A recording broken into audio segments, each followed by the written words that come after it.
भारत और चीन की सेनाओं के फिर से आमने सामने आने की खबर आई है। यह आमना सामना भारत चीन सीमा के पूर्वी सेक्टर पर हुआ है। सूत्रों के मुताबिक भारत और चीन के गश्ती दल अरुणाचल प्रदेश के तवांग इलाके में आमने सामने आ गए।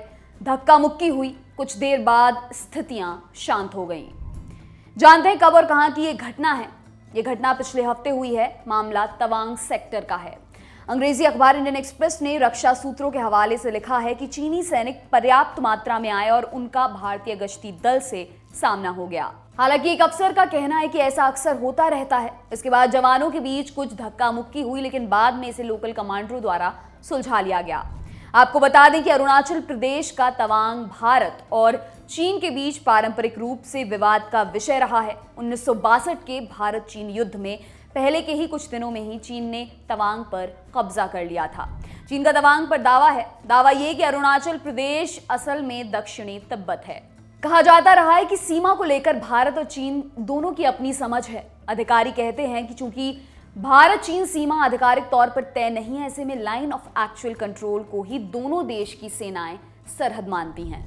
अधिकारियों का कहना है कि आधिकारिक तौर पर सीमा तय न होने के कारण जब भी दोनों तरफ के गश्ती दल कहीं पर मिलते हैं तो हालातों को पहले से तय एक प्रोटोकॉल और मैकेनिज्म के तहत सुलझाया जाता है।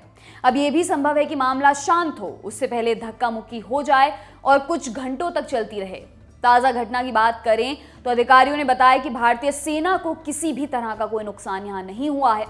खबरों की माने तो सरकारी अधिकारियों का कहना है कि तवांग सेक्टर में इस तरह की घटनाएं होती रहती हैं, लेकिन इस बार ऐसी घटना काफी लंबे वक्त बाद हुई है। इससे पहले ऐसी घटना 2016 में हुई थी।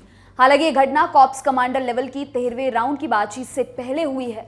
इस बातचीत में पूर्वी लद्दाख में 17 महीने तक चले गतिरोध को लेकर लिए गए संकल्प को लेकर चर्चा होगी।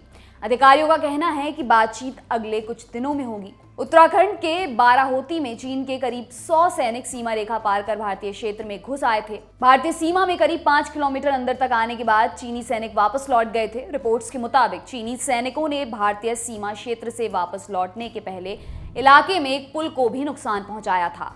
हालांकि इस खबर को सुरक्षा एजेंसियों ने खारिज कर दिया था। आपको बता दें कि पूर्वी लद्दाख में पिछले साल अप्रैल से ही तनातनी चल रही है। 1.5 साल से ज्यादा समय बीत जाने के बाद भी तनाव जारी है। दोनों देशों के बीच गतिरोध दूर करने के लिए सैन्य स्तर पर बातचीत जारी है, तो साथ ही चीन की ओर से कथित तौर पर उकसावे वाली कार्रवाई भी। आपके लिए खबर लिखी हमारे साथी अमित ने। मेरा नाम है दिव्यांशी। देखते रहिए दी लल्लन टॉप। शुक्रिया।